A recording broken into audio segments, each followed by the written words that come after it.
Dear Papa Dudut, Love conquers all ang sabi ng nakakarami sa atin. Pero ang totoo ay hindi pag-ibig ang solusyon sa problema ng isang magkasintahan, kundi ang pagharap mismo rito at pagresolba sa suliranin na inyong pinagdadaanan. Magandang araw sa inyong lahat. Georgette na lang ang itawag ninyo sa akin.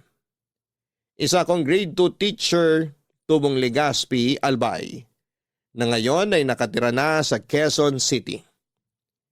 Sa Manila ako nag-aral ng kolehiyo at nung nakakuha ako ng lisensya bilang isang guro ay minabuti kong ipagpatuloy na lamang ang buhay ko sa syudad.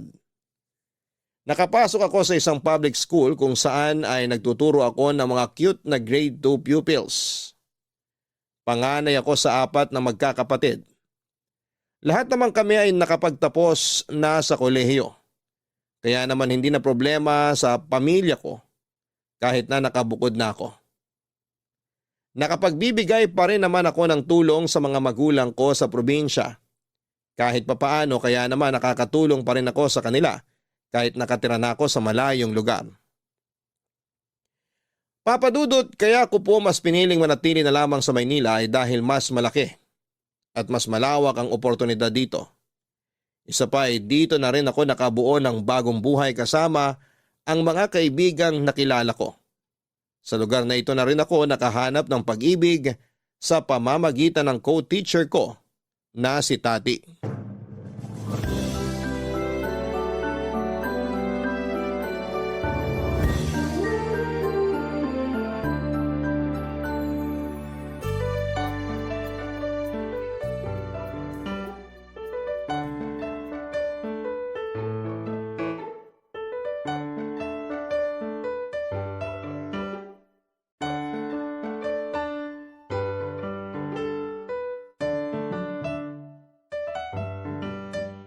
Alam mo, hindi ako mahilig sa kape, pero simula nung nagturo ako ng grade 2, kape na lang talaga ang nagpapawala ng stress ko. Nasanay ka kasi noon sa pagtuturo ng mga grade 6, kaya naninibago ka ngayon. Expected na talaga na magiging makulit ang mga bata. Yan yung pinili mong propesyon eh. Pero hindi ko inaasahan na iba na palang mga bata ngayon. Kakaiba talaga yung kulit nila. Totoo yan. Mas matapang na rin sila ngayon. Medyo spoiled na rin kasi ang mga bagong henerasyon ngayon eh. Pero syempre, bilang teacher, dapat mahaba ang pasensya mo. Ewan ko ba kung bakit ito yung pinili kong propesyon? Hindi naman ako pasensyosa. Ewan ko rin ba sa'yo? Basta ako, kaya ako naging guro kasi mahilig ako sa mga bata. Sa bagay, parang practice na rin to para sa akin para kapag nagkaroon na ako ng anak. Oo nga. Congrats pala ulit sa engagement nyo ni Mark. Salamat. So kailan naman ang kasal? Hindi pa namin napag-uusapan eh. Siguro baka next year pa. Kailangan pa kasi namin mag-ipon eh. Maganda yan. Mag-ipon muna kayo bago bumuo ng pamilya.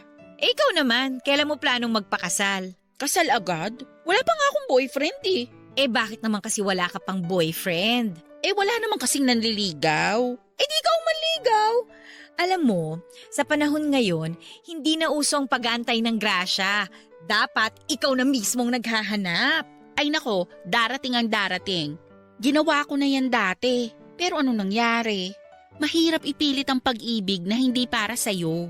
Mali ka lang kasi ng pinipiling tao. Siyang tunay naman. Mali-mali rin kasi ang mga desisyon ko sa buhay. Kaya nauuwi ako sa mga lalaking bahagang buntot. Gusto mo, ako na lang ang pumili para sa'yo? May irereto ko. Sino naman? Baka mamaya yung kapatid mo yan ha? Hindi! Hindi yung kapatid kong irereto ko sa'yo. Naka-move on na kaya yun sa'yo. May bago na siyang nililigawan. Aba dapat lang. Masyado siyang bata para sa akin. Itong irereto ko sa'yo, mas matanda siya ng 2 taon kaysa sa'yo. Sino ba? Kakilala ko ba yan? Hindi mo siya kilala. College friend ko siya, kaya kilalang kilala ko na siya. Anong pangalan? Lino. Anong itsura? Uy, gwapo yun ah. Hindi ka magsisisi. Kita mo naman yung fiancé ko, di ba? Marunong kaya akong pumili kaya don't worry. Eh yung ugali. Walang silbi ang itsura kung masama naman ang ugali. Mabait si Lino. Isa yan sa mga pinakamabait na kaibigan ko.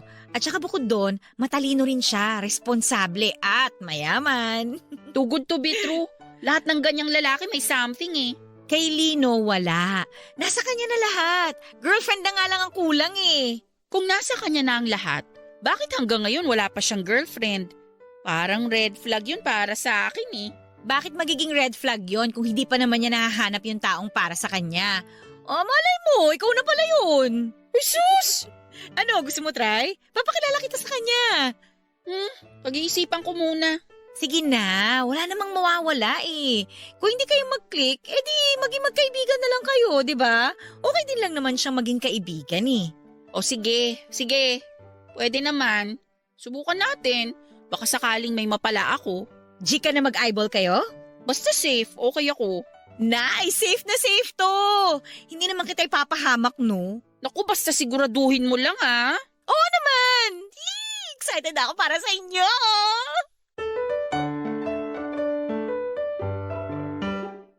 Tuwing Sabado ay nakagawian na naming mga teacher ang lumabas para mag-unwind matapos ang buong linggong pagod sa pagtuturo. Dahil halos nasa same age group din lang naman kami ay lagi kaming kumakain sa labas.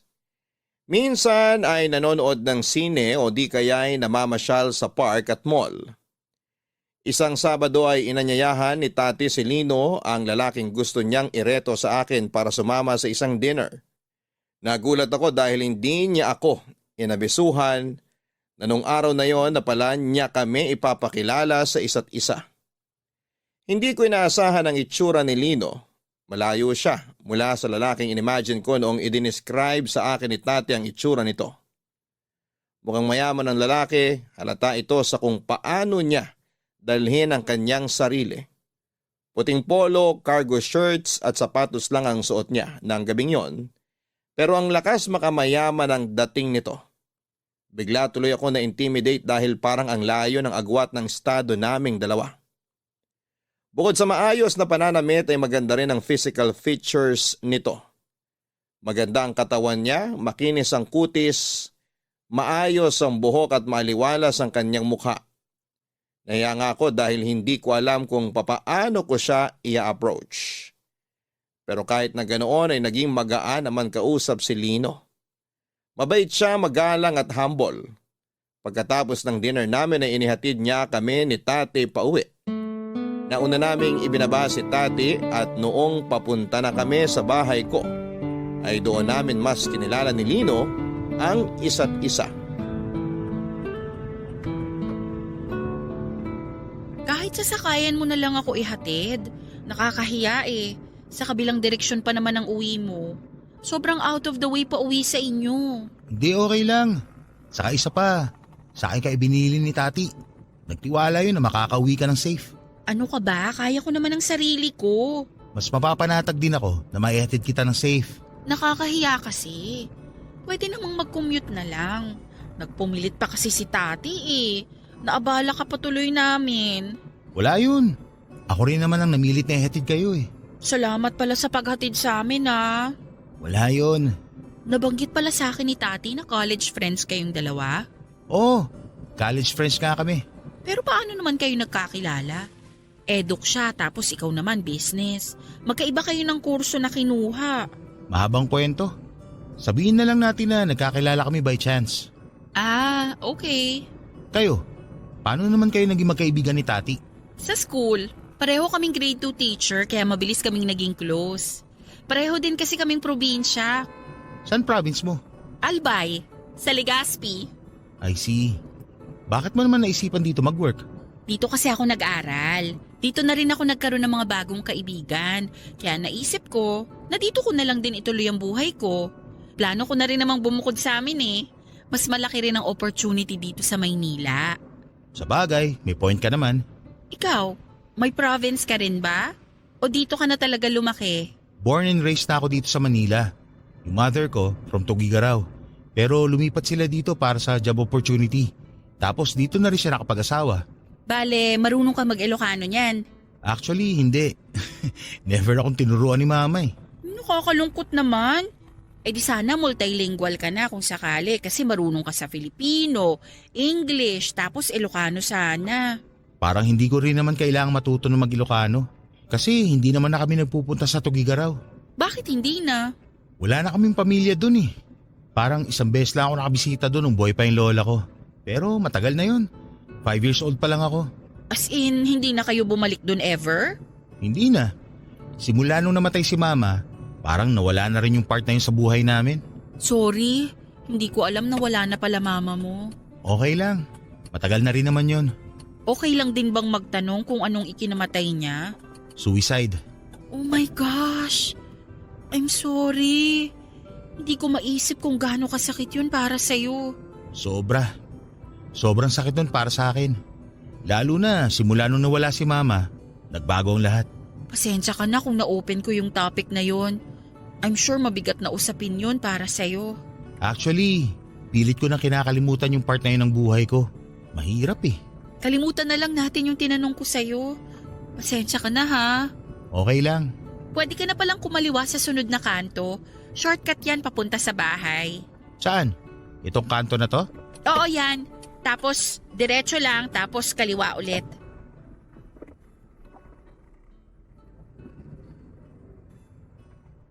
Ayan, kahit dyan na lang sa tapat ng nakaparadang motor. Lalakarin ko na lang. Tong street na to. One way kasi palabas dito kaya bawal sumalubong. Okay na ako rito. Sure ka? Oo, malapit na lang naman yung apartment ko rito. Nakikita mo ba yung puting building na sumisilip dun banda? Yung may kulay blue na tuktok? Oo, yun nga. Doon ako nakatira. Ah, okay. O so paano? Salamat sa paghatid sa akin ha. No worries. Ingat ka sa paglalakad. Ingat ka rin sa pag-uwi. Maganda ang naging first impression ko kay Lino. Hindi ko ikakaila na sa unang pagkikita pa lang namin ay na-attract na ako sa kanya. Ang problema nga lang ay hindi ko alam kung nagustuhan din ba niya ako o baka na-turn off na siya sa akin. Pagkatapos kasi ng gabing yon ay wala nang nangyari. Hindi na niya ako kinontak at hindi na kami nagkita pang muli. Pakiramdam ko tuloy ay hindi siya interesado sa akin.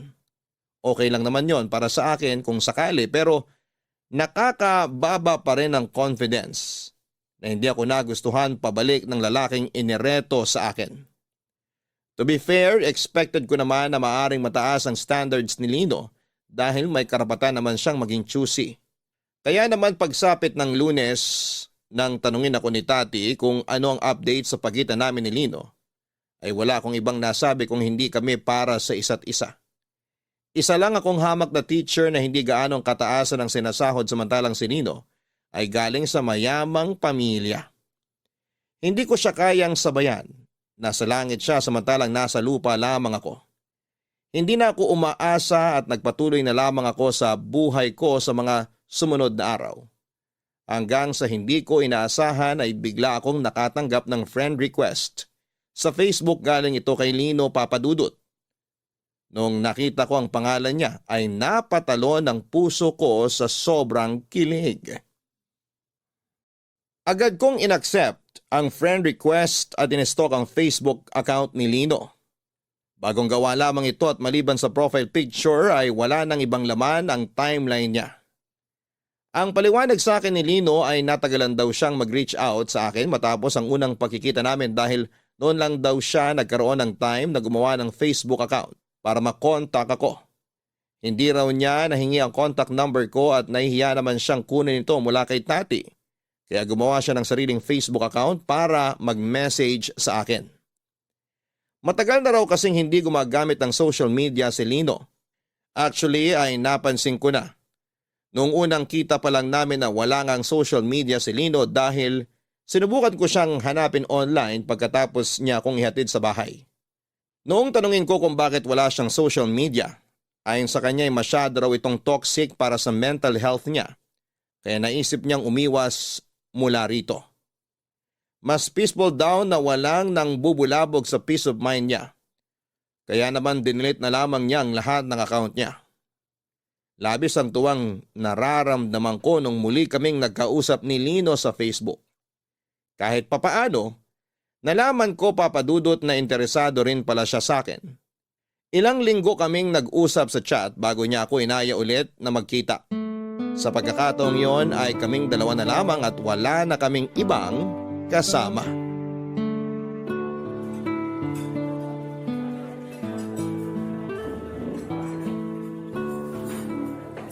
Salamat at pinaunlakan mo tong invite ko sa'yo. Kailangan ko rin to. Bored ako sa apartment ngayon eh. Hindi naman ba kita nabala? Hindi naman. Actually, wala nga akong plans ngayong weekend. Hindi natuloy yung plano sana namin nila tati na manood ng sine. Bakit naman? Hindi namin type yung mga palabas ngayon. Puro kasi action at horror. Ayaw daw nilang ma-stress kasi masyado nang ma-action at nakakatakot yung trabaho namin. Ganun ba talaga kahirap maging teacher? Marami naman talagang pros and cons ang pagiging teacher eh. Masaya na nagagawa mo yung gusto mo, magturo at mag-inspire ng mga bata. Pero at the same time, masyadong maraming paperworks. Doble-doble ang workload dahil sa bagong curriculum. Kaya nga hanga ako sa mga teacher eh. Kasi nagiging magulang sila nang wala sa oras. Ay oo, tama yung sinabi mo, lalo na sa aming mga nasa lower grades. Hindi lang pagtuturo ang gagawin mo. Kailangan mo ring mag-alaga ng mga bata ng 9 na oras. Nakaka-drain din siguro yun, no? Draining, stressful, nakakapagod, lahat na. Kaya nga every weekend kami lumalabas para mag-unwind eh. Ngayong Sabado lang hindi natuloy kasi may sarili-sarili ding commitments yung iba. Dapat pala maging maayos tong date nating to. Bakit naman? Kasi ayoko makadagdag sa stress mo. Mukhang hindi naman. Dito na nga lang sa kinakain natin, sobrang nag-e-enjoy na ako eh. Nasabi sa akin ni Tati na mahilig ka rin sa mga inihaw na pagkain. Kaya dito talaga kita dinala. At talagang nag-research ka ha? Siyempre naman. Gusto ko magpa-impress sa'yo eh. So far, impressed naman ako sa'yo. Talaga ba? Saang banda ka naman na-impress sa akin? Marami. The way you handle yourself, pati yung pakikitungo mo sa mga tao, yung choices mo sa buhay, very classy. Naks, ganun na ba talaga aganda ang tingin mo sa akin kahit na pangalawang beses pa lang natin ito magkita? Well, kasama na rin doon yung mga nakwento sa akin ni Tati tungkol sa'yo. Nagkukwento siya tungkol sa akin? Ano-ano naman kinukwento niya sa'yo? Kung gaano ka kabait, etc., etc. Basta puro good qualities mong nabanggit niya sa akin. Naku, baka naman masyado ng mataas ang expectations mo sa akin. Kapag hindi ko yun na-meet, baka ma-turn off ka. Hindi ko na maituloy yung plano ko sa'yo. Plano? Ano bang plano mo sa akin? Gusto kitang ligawan. Masyado bang maaga para gawin ko yon? Gusto mo kong ligawan? Sana, kung available ka. Kung walang ibang nanliligaw sa'yo, baka pwedeng ako na lang. Sa ngayon kasi, ang tinatanggap ko lang na manliligaw ay yung taong handa na akong panindigan. Hindi ko kailangan ng short-term relationship lang. Hindi naman ako naghahanap ng pang short term lang eh. Ang gusto ko, yung makakasama ko na panghabang buhay. At bakit sa tingin mo ako yung taong yun? Hindi ko alam kung ikaw na ba yung taong hinahanap ko. Pero willing ako subukan. O di sige, subukan natin. Kapag hindi nag-work, wala tayong magagawa. Pumapayag ka na? Wala namang mawawala eh. Papadudot nagulat ako sa paraan ng panliligaw na ginawa sa akin ni Lino. Ubusan ng yaman ang ginawa niya para lang mapasagot niya ako. Mula sa mga bulaklak, pabango, chocolate at kung ano-ano pang klase ng regalo. Lagi niya akong pinadadalhan ng sorpresa, hindi lang sa trabaho kundi pati na rin sa bahay. First time ko lang na magkaroon noon ng manliligaw na may kaya sa buhay kaya nanibago ako ng sobra sa mga ginawa niya. Naranasan ko na rin namang maligawan noon dahil nagkaroon na rin ako ng ilang boyfriend dati. Pero ibang-ibang experience na naranasan ko kay Lino. Sa kanya ko lang naramdaman na worth it din pala akong pagkagastusan. Na espesyal ako at dapat na inaalagaan. Dumating nga noon sa punto na na-pressure ako na sagutin na lamang siya. Dahil pakiramdam ko ay sobra-sobra na ang ginagawa nito para sa akin. Pero pinayuhan ako ni Tati na huwag madaliin ang lahat dahil hindi raw magandang magpasilaw sa mga material na bagay lalo na't nasa ligawan stage pa lamang kami. Ilang buwan ding pinatunayan sa akin ni Lino ang kagustuhan niyang mapasagot ako. Pagkatapos niya sa trabaho ay araw-araw niya akong hinihintay sa school para ihatid pa uwi. Lagi rin niya akong chinecheck sa trabaho o di kaya ay kinukumusta sa mga oras na hindi ko inaasahan. Pakiramdam ko noon ay sincere naman si Nino sa ginagawa niyang panliligaw. Isa pa ay gusto ko rin siya. Kaya naman naisip ko noon na sagutin na siya makalipas ang halos 3 buwang panliligaw. So ano, kumusta naman ang panliligaw sa'yo ni Lino? So far, maayos naman. Sobrang nag-e-enjoy ako. Sabi ko naman sa'yo good catch talaga si Lino Pero bakit naman kaya ako? Sa dami ng babae dyan, bakit ako yung napili niya? Kasi magaling akong matchmaker, no? Ano ka ba? Hindi ba obvious na para kayo sa isa't isa? Siguro may nakita sa'yo si Lino na wala sa iba.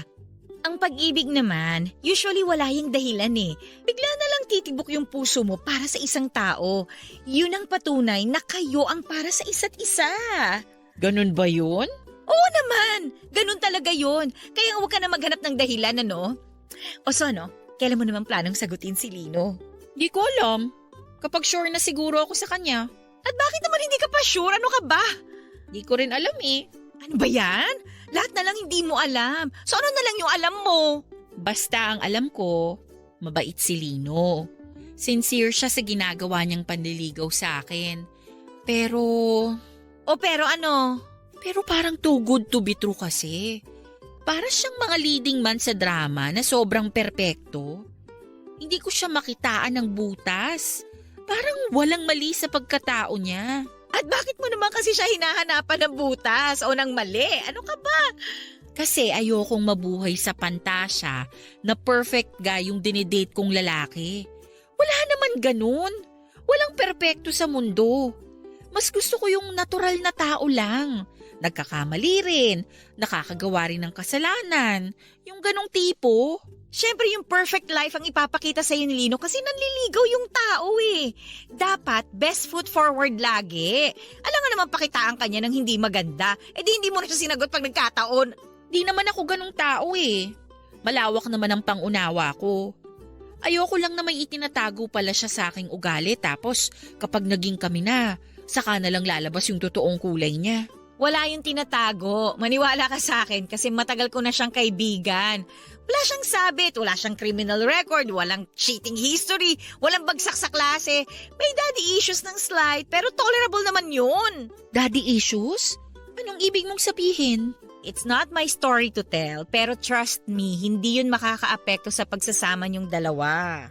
Kung sa bagay, sapat na rin siguro yung ilang buwang panliligaw niya para patunayan yung sarili niya sa akin, no? Ikaw, nasa iyo naman yun Kung nagdadalawang isip ka pa, mabuti rin na bigyan mo pa ang sarili mo ng panahon para mag-isip. Huwag kang magmadali kasi ang tunay na pagmamahal, makakapaghintay naman yan Sa tingin mo? Oo naman no. Kung pursigido talaga si Lino na makuhang mga kamay mo, dapat paghirapan niya. Dapat maghintay siya hanggang sa maging ready ka na. Para nang sa ganun, walang sisihang mangyayari. Walang regret. Gusto ko rin kasi na kapag sinagot ko siya, may dahilan. Hindi ba dapat ang dahilan na yun dahil mahal mo siya? Mahal ko na siya actually, pero tati, hindi ko alam. Hindi ko alam talaga. Alamin mo muna yung sagot bago ka pumasok sa relasyon. Nakakatakot din naman kasi yung pabigla-bigla ngayong knowing yung mga pinagdaanan mo sa past relationships mo, di ba? Maganda na yung maging sure. Pero sana lang kung sakali mang walang chance si Lino sa'yo, huwag mo na siyang paasahin ng matagal. Hindi naman sa walang chance. Ang laki ng chance niya sa akin. Sobra. Pero ayun nga, gusto ko lang din maging sure. Sobrang attracted ako sa kanya. Pero ayoko na yung attraction na yun lang ang maging rason kung bakit ko siya sasagutin. Basta, good luck sa inyo. Gusto ko lang na malaman mo na suportado ko kayong dalawa anuman ang mangyari. Papadudot matagal akong nangarap na magkaroon ng relasyon kung saan ay ako naman ang inaalagaan. Sa mga previous relationship ko kasi ay lagi na lamang ako yung nagbubuhat ng relasyon. Lalo na sa huling naging boyfriend ko, na sa halip na maging masaya ay naging kalbaryo ang buhay ko. Imbis na mabigyan ako ng mga hindi malilimutang alaala ay puro mapapait na alaala ang iniwan sa akin ng ex ko. Nahulog kasi ang loob ko sa isang manipulative na sad boy. Tuwing nakagagawa siya ng kasalanan, ay madali lang niyang napapaikot ang ulo ko sa pamamagitan ng panggagaslight sa akin at paggamit ng maalam magpakailanman na kwento ng kanyang pamilya. Galing kasi siya sa hirap, breadwinner ng pamilya nila at nagsumikap na may taguyod ang 4 niyang kapatid. Magaling siya sa parting yon pero hindi yon rason para gawin ang ginawa niya sa akin. Harap-harapan kasi niya akong niloko at nagpaloko naman ako. Mabuti na lamang at nandyan ang kaibigan kong si Tati para ipaalala sa akin kung ano ang tama at mali. Noong natauhan ako ay nakipaghiwalay na ako sa kanya at tuluyan ko na siyang ibinaon sa limot. Hindi nagtagal ay sinagot ko na si Lino sa piling niya ay naramdaman ko kung gaano kalaki ang worth ko bilang isang babae at bilang isang tao. Sa kanya ko naramdaman na karapat-dapat din naman pala akong irespeto, alagaan at mahalin. Pwede rin naman pala na ako ang binubuhat sa relasyon. Si Lino ang boyfriend na hinahanap ng karamihan. Siyang tipikal na boyfriend material na gusto ng lahat. Naging maganda ang unang 5 buwan ng relasyon namin pero sa pagtagal ay unti-unti kong napansin nang tila ba perpektong ugali ng boyfriend ko ay hindi pala ganoon kalinis katulad ng gusto nitong palabasin. Papadudot mabuting boyfriend si Lino. Lahat ng parte niya bilang boyfriend ay nagagampanan niya ng maayos. Araw-araw niyang ipinaparamdam sa akin ang pagmamahal niya at never siyang nagkulang sa oras, effort at intimacy sa akin. Sa katunayan ay ipinakilala pa nga niya ako sa mga kaibigan niya na bagamat medyo alta ang estado nila ay very welcoming naman sila sa akin. Ang problema nga lang ay merong certain lifestyle si Lino na minsan ay hindi ko nagugustuhan lalo na kapag nasobrahan. Partygoer si Lino, during weekends ay palagi siyang lumalabas kasama ang kanyang barkada para magbar hanggang sa magdamag. Inaaya naman niya akong sumama sa kanila pero dahil hindi maganda sa isang teacher ang mag-inom at hindi rin naman talaga ako umiinom ng alak ay lagi akong tumatanggi sa imbitasyon niya sa akin.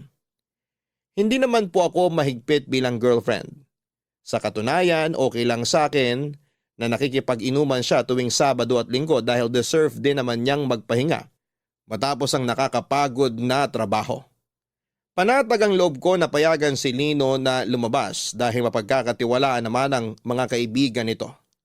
Hindi sila enabler pagdating sa pambababae at panluloko. Minsan nga kapag lasing na't hindi na makapag-update sa akin si Lino, ay mga kaibigan niya mismo ang nagme-message sa akin kung nakauwi na ba sila o hindi pa. Respectful sila at alam nila ang boundaries ng bawat isa. Pero ang problema kapag wala na sa wisyo si Lino dahil sa alak, may pagkakataon na nagmamaoy siya. Tuwing lasing siya ay may mga bagay siyang nababanggit na kinagugulat ko dahil never niya itong inopen sa akin. Katulad na lamang ng isang Sabado sa halip na sa kanila umuwi ay sa apartment ko inihatid si Lino ng mga kaibigan niya.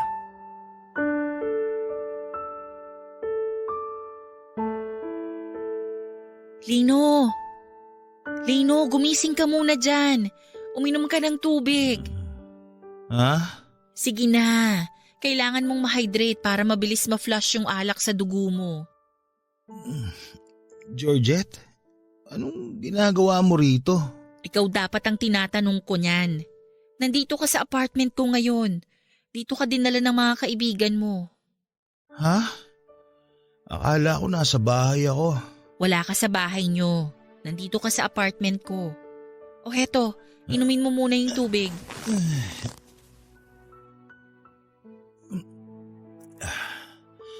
Salamat. Tanggalin mo na yung damit mo, pupunasan ko yung katawan mo ng bimpo at tubig. Hindi ka pwedeng humiga sa kama ko na madumi. Dito na lang ako matutulog sa sofa. Bakit pala dito ako dinala ni Eric? Hindi ko rin alam. At hindi ka pwedeng matulog dito kasi hindi ka kasya rito sa sofa. Wala, sige, alisin mo na yung shirt mo. My gosh, Lino naman. Ako na nga lang mag-aalis. Iinom-inom kasi tapos hindi naman pala kaya. Taas mo yung kamay mo. Pupunasan na kita ha. Georgette, Ano yun? hindi ba nagalit si Papa na inuwi kita rito sa bahay? Anong pinagsasabi mo dyan? Nandito ka sa apartment ko. Wala tayo sa bahay nyo. Okay ka lang ba? Nakailan ba kayo at sobra yata ang amats mo ngayon? Hindi mo na alam kung nasan ka eh. Wala ba tayo sa bahay? Mabuti naman. Wala tayo sa bahay nyo, okay? Tsaka kailan mo pa ako dinala sa bahay nyo? Lagi mong sinasabi na boring dun. Akala ko magagalit na naman si Papa eh. Ano ba kasing meron sa inyo ng tatay mo? Hindi ba kayo bate? Bate? Hindi nga nakanturing sa akin ng taong yun eh. Anong ibig mong sabihin? Si Papa, isa lang ang anak nun. Alam mo kung sino? Si Kuya. Ako, palamuti lang ako sa bahay. Display na hindi man lang pinapansin. Bakit naman hindi ka niya pinapansin? Wala akong ambag sa buhay niya eh. Para sa kanya, wala akong silbi. Lahat ng magagandang nagawa ko, nagawa na ni Kuya. Kaya baliwala na kung ano man ang gawin ko. Ako lang yung anino ni Kuya. Hindi pinapansin, hindi nakikita. Lino, bakit ngayon mo lang to nakwento sa akin? Bakit ko na may kukwento tong masaklap na buhay ko sa taong mahal ko? Ayoko magmukhang sad boy na may dinadalang daddy issues. Ayoko magmukhang problemado sa harap mo. Pero may problema kayo ng tatay mo. Hindi yun pwedeng isikreto lang. Matagal ko na tong pinoproblema. Ano magagawa mo sa pinagdadaanan ko ngayon? Kung ako nga mismo, hindi ko to magawang ayusin eh. Pero pwede naman kitang suportahan. Pwede mo kong gawing takbuhan kapag kailangan mo ng makakausap. Ako ang sasalo sa'yo kapag sobrang bigat na ng dinadala mo. Ayokong gawin sa'yo yon. Bakit naman? Hindi ka bagay o lugar, Georgette. Nasaka ko lang pupuntahan kapag masama ang loob ko o kapag kailangan ko ng tulong. Girlfriend kita. Gusto ko lagi ka masaya. Ayokong idamay ka sa mga problema ko dahil ayokong maperwisyo kita. Huwag mong isipin na perwisyo ka. Mas mapapanatag ako kapag aware ako sa pinagdadaanan mo. Lalo na kapag alam ko naman sa sarili ko na meron akong maitutulong sa'yo. Girlfriend mo ko at natural lang na makasama mo ko hindi lang sa saya, pati na rin kapag down ka. Kaya Lino, kung ano man ang... Ay, naku. Kung alam ko lang na may ganitong klasikang problema na pinagdadaanan...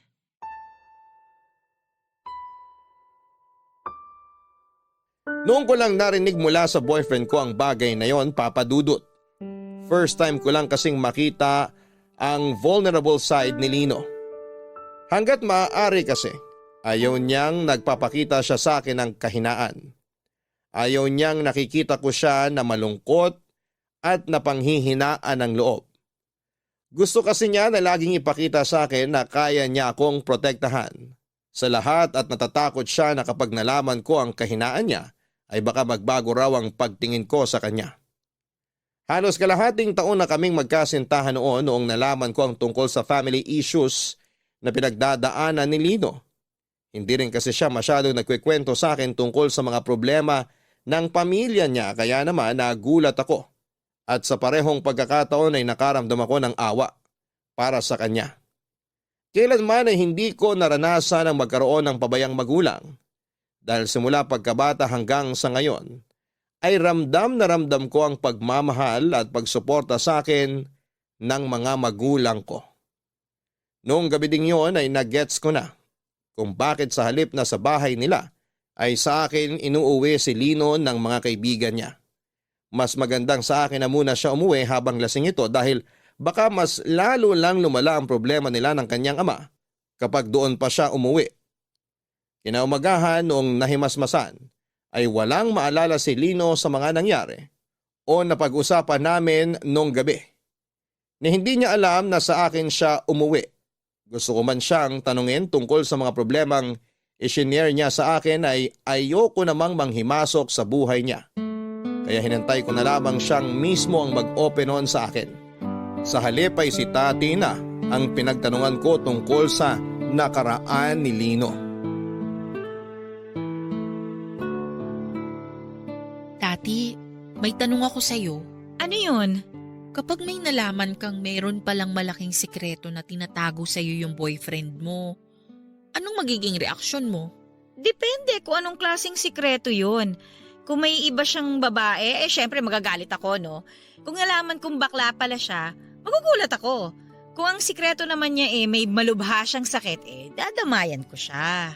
Wala sa mga nabanggit ang sikreto ni Lino. Teka, may sinisikreto sa'yo si Lino? Kala ko random question lang yun. May nalaman ako recently tungkol sa kanya. Ano naman yun? Hindi pala sila nag-uusap ng tatay niya? Parang may malalim silang alitan? Yun ba? Alam mong tungkol doon? Matagal na niyang problema yan. Kung may isang bagay man na red flag kay Lino, yun na yun. Yung problema niya sa tatay niya. Paano mo alam ang tungkol doon samantalang ako, hindi man lang niya nababanggit sa akin na hindi pala sila in good terms ng tatay niya? Matagal na kaming magkaibigan ni Lino, di ba? Malamang alam ko yung buhay niya nun. Bakit hindi mo man lang sinabi sa akin? Wala naman ako sa lugar para mag-share ng personal na buhay ng ibang tao. Tsaka isa pa, kala ko na-resolve ng tungkol doon kasi sobrang tagal na nun eh. Tsaka nakita ko namang nagbago na si Lino, kaya kala ko wala ng problema. Nagbago? Paanong nagbago? Ganito kasi yun. College friends kasi kami ni Lino, di ba? Oo. Tapos? Nakwento na ba niya sa'yo kung paano kami nagkakilala at naging magkaibigan? Hindi. Wala pa siyang nakukwento tungkol sa inyo. Nakilala ko si Lino dahil muntik na siyang magpakamatay. Magpakamatay? Actually, hindi muntik. Nagpakamatay talaga siya. Ano? Ganito, bago kami nagkakilala niyan, parang kamamatay pa lang yata nung nanay niya nun eh. Nagtatago ako nun sa rooftop ng Eduk Building nung nakita ko siya. Nagtatago? Ano namang ginagawa mo sa rooftop at nagtatago ka dun? Nagtatago ako para magyosi. Nagyuyosi ka? Noon, nung college pa ako, pero natigil ko na yung bisyo ko na yon. Anyway, ayun nga, nadatnan ko dun si Lino na umiiyak. Nasa gilid siya ng rooftop. Alam mo yung eksena sa mga palabas na tatalo na sa gilid ng building? Ganong eksena yung nadatnan ko sa rooftop. Tapos, anong ginawa mo? Sabi ko sa kanya, kung tatalon siya, magantay lang siya ng 5 minutes, ubusin ko lang yung yosi ko, tapos pwede na niyang gawin ko anong gusto niyang gawin. Ano? Ganon ang sinabi mo sa kanya? Hindi mo man lang siya tinulungan? Grabe ha? Hindi ko naman kasi siya kilala eh. Nung college ako, medyo hindi rin kasi maganda yung ugali ko. Pero past is past, nagbago na ako no. Kaya kako, patapusin muna niya ako magyosi bago siya tumalon. Baka kasi mamaya mapagbintangan pa akong nagtulak sa kanya kung sakali no. O, tapos, obviously hindi siya natuloy kasi buhay pa siya ngayon. Natuloy yun, tumalon siya. Diyos ko! Totoo? Oo, hindi ko naman inaasahan na tototohanin pala niya yun eh. Akala ko nag-iinarte lang siya. So ayun nga, tumalon siya. Mabuti na lang, napilayan lang. Parang 3 palapag lang naman yung Eduk Building eh. Tsaka sa baba nun, puro halaman na, kaya hindi ganong masama yung pagbagsak niya. Anong ginawa mo pagkatapos? Siyempre, naganap na ako ng tulong para maklear ko kagad yung pangalan ko at sabihin na wala akong kinalaman sa nangyari. Tsaka baka mahuli ako nag-yosi no, masuspend pa ako. Kaya ginawa ko ang lahat para ma-divert yung attention sa kanya. Pero hindi pa rin nasasagot yung tanong kung paano kayo naging magkaibigan. Sinamahan ko siya sa ospital. Inakala kasi nila na magkaibigan kami eh. Wala naman akong choice, kaya yun, nagkunwari na lang akong kaibigan niya. Tapos dun sa ospital, nakita ko kung paano siya tratuhin ng tatay niya. Nagulat nga ako eh. May mga gano'n palang klaseng magulang. Muntik nang mamatay yung anak niya, pero parang wala lang sa kanya yung nangyari. Alam mo, naawa ko kay Lino, kaya habang nagpapagaling siya, sinamahan ko siya sa ospital hanggang naging close na kami. The rest is history, ika nga nila. Grabe! Ang dami ko palang hindi alam tungkol sa boyfriend ko. Pagkatapos namin maging close, nalaman ko na medyo rebellious siya sa pamilya niya. Kaya siguro may alitan sila nung tatay niya. So ayun, yun yung past ni Lino na alam ko. Papadudot, kahit naman nalaman ko ang totoong nakaraan ni Lino ay hindi pa rin nagbago ang pagtingin ko sa kanya. Sa katunayan ay mas naging relatable siya dahil si Lino ang patunay na walang taong perpekto sa mundo. Hindi lahat ng nais natin ay pwedeng mapa sa atin. Mas naiintindihan ko nga siya at sa parehong pagkakataon ay mas humanga ako sa kanya na sa kabila ng pinagdadaanan niya ay ginawa niya ang lahat ng makakaya niya para hindi ako idamay sa problema ng kanilang pamilya. Ganun pa man ay hindi ko maiwasang mag-alala sa kalagayan ni Lino. Para kasing nasa loob ang kulo nito na kapag na-trigger ay bigla na lamang sasabog. Lalo na kapag nahaluan na ng alak ang sistema niya. Mahirap na kapag nakatapat siya ng taong kayang manakit at baka mapahamak siya. Simula noong nalaman ko ang pinagdadaanan niya, ay sinubukan kong pagbawalang uminom sa labas si Lino. Pumayag naman siya at hindi ito naging issue sa kanya, ganon din sa mga kaibigan niya. Kapag gusto niyang uminom noon ay sa apartment siya nagpupunta at dala ang ilang bote ng alak. Sinasamahan ko siyang mag-inom habang pinagkikwentuhan namin ang tungkol sa buhay-buhay. Pero sa lahat ng mga bagay na napag-usapan namin, never niyang binuksan sa akin ang tungkol sa problema niya sa pamilya niya. Ginawa ko naman ang lahat para maging supportive na girlfriend kay Lino. Pero minsan ay may mga bagay talagang nakasanayan na ng isang tao at mahirap na itong alisin sa kanilang pagkatao. Lalo na kapag ang punot dulo ng pag-uugaling yon ay hindi pa rin naaayos. Napagtanto ko kalaunan na ang sugat sa puso ni Lino ay sobrang lalim na at mahirap na itong hilumin pa. Sa mga sumunod na buwan ay naging maganda naman ang ugnayan namin ni Lino, Papadudot. Sinubukan niyang umiwas sa pagpunta sa mga bar, pero hindi naglaon ay natuto siyang magsinungaling sa akin dahil doon. Hindi ko alam na pagkatapos pala niyang uminom sa apartment, sa halip na umuwi ay dumadaan pa siya sa labas para magpatuloy sa pag-inom. Nakwento yon sa akin ng isa sa mga kaibigan niya noong nagsumbong ito na inaaya raw siya ni Lino na uminom sa labas. Nagsorry naman sa akin si Lino noong kinumpronta ko siya tungkol sa ginagawa niya. Pinatawad ko siya at sinubukang alamin ang dahilan kung bakit niya nagawa sa akin ang maglihim. Tinanong ko siya kung masyado na ba akong nakakasakal.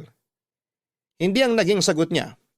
Inamin niya sa akin na hindi lang daw niya mapigilan ang sarili niya dahil alak na lang daw ang nakakapagbawa sa sakit na nararamdaman niya. Dumating noon sa puntong hindi ko na siya mapigilan at halos gabi-gabi na ang pag-inom ni Lino. May time na nga na pumapasok na siya sa trabaho ng lasing. Kahit na anong pilit ko ay ayaw sabihin sa akin ng boyfriend ko kung bakit siya nagkakaganon. Hanggang noon kasi ay ayaw pa rin niyang magkwento tungkol sa problema nila ng ama niya. Kahit na alam ko na ang tungkol doon. Masakit para sa akin na panoorin kung paano sirain ni Lino ang buhay niya. Unti-unting niyang napabayaan ang sarili niya, Papadudot. At para bang nawala na siya ng ganang mabuhay noon. At ang hirap para sa akin na wala akong magawa para matulungan siya. Hanggang sa dumating ang araw na kinakatakot ko. Naaksidente si Lino sa daan dahil sa kalasingan. Mabuti na lamang at walang ibang taong napuruhan sa nangyaring aksidente. Ganon din na hindi siya nasaktan. Nakapagpiyansa siya sa tulong ng kanyang ama. Pero dahil sa nangyari ay mas lalo lang nalayo ang loob sa kanya ng tatay niya. Hindi ko na nakayanan ang mga nakikita ko noon. Kaya ako na mismo ang kumausap kay Lino.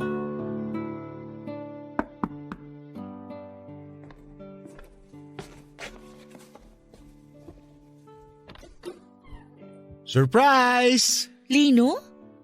Anong ginagawa mo rito? Bakit hindi ka nagsabi na pupunta ka rito sa apartment? Biglaan lang. Minadaanan akong cake shop kaya binilang kita ng cake. Oh, halika, pumasok ka. Salamat. Paupo ka muna.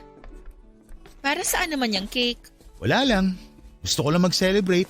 Mag-celebrate naman ng ano. Wala namang may birthday ah.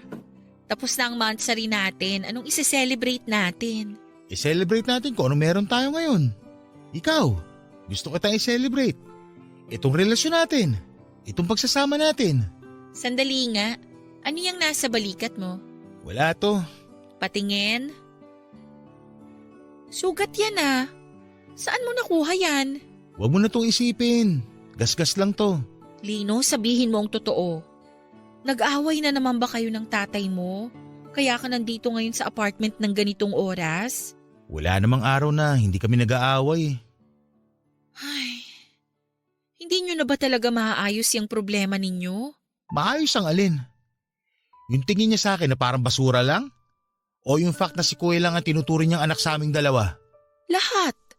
Lahat ng problemang pasan-pasan mo dahil sa away nyo ng tatay mo. Hindi na ba natin maaayos lahat ng yun?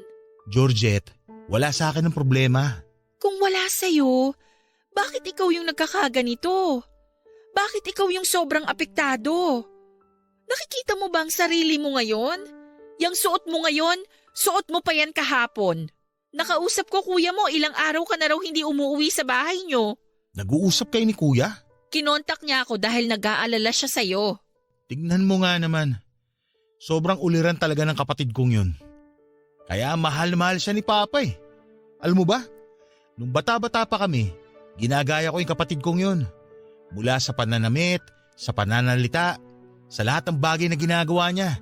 Pilit ko siyang kinokopya. Alam mo kung bakit? Bakit? Kasi naisip ko na kung katulad ako ng kuya ko, baka mapansin din ako ni Papa. Baka sakaling magustuhan niya rin ako kapag pareho na kami ni Kuya. Oy, anong nangyari? Wala.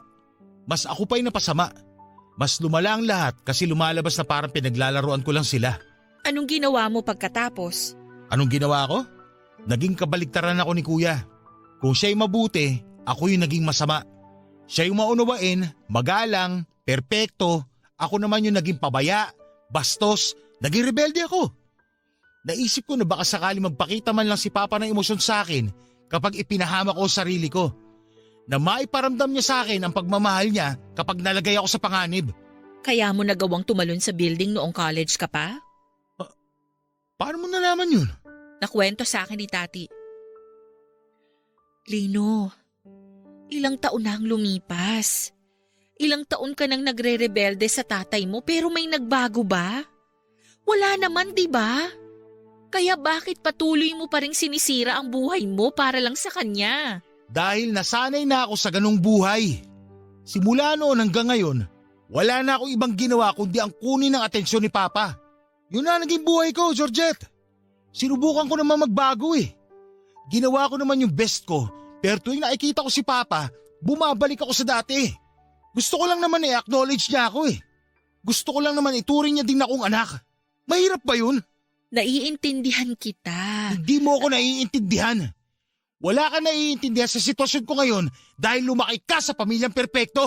Alam kong mahirap itong pinagdadaanan mo, pero… Alis na ako. Ayoko nang makasagabal sa'yo. Pasensya na kung naabala kita. Lino, sandali! Hindi ka nakakasagabal sa akin! Lino!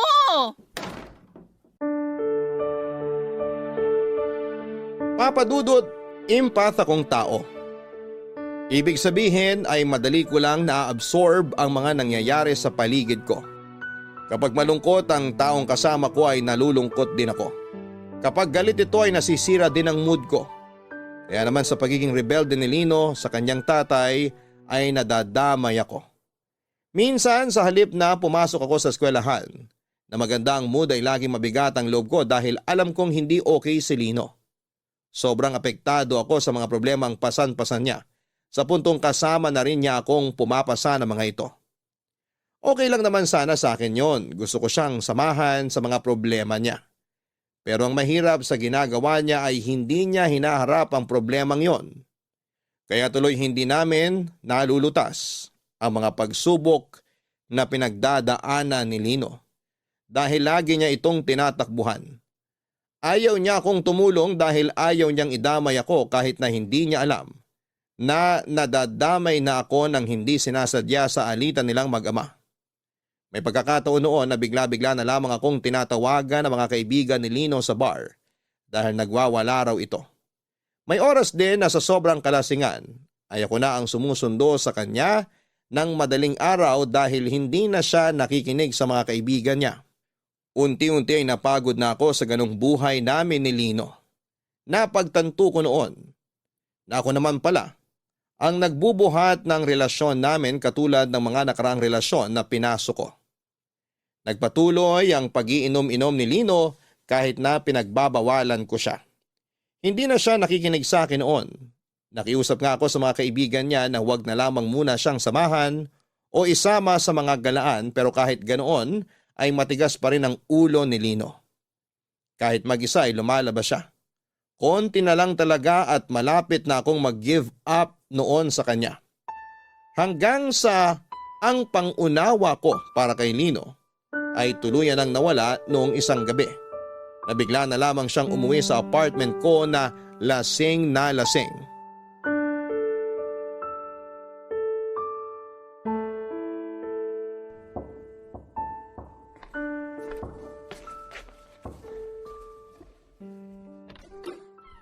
Lino?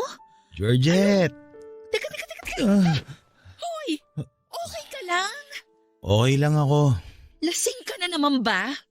Halika, pumasok ka. Saan ka na naman ba galing? Pasensya ka na kung dito ako dumiretso. Hindi ako pwede sa bahay. Maupo ka muna dyan. Sandali, kukuha lang ako ng tubig. Wag, dito ka lang muna. Kailangan mong uminom ng tubig para hindi ka ma-dehydrate. Tabihan mo ko kahit saglit lang. Okay. Ang bango mo ngayon ah. Bagong ligo ka ba? Kanina pa ako naligo.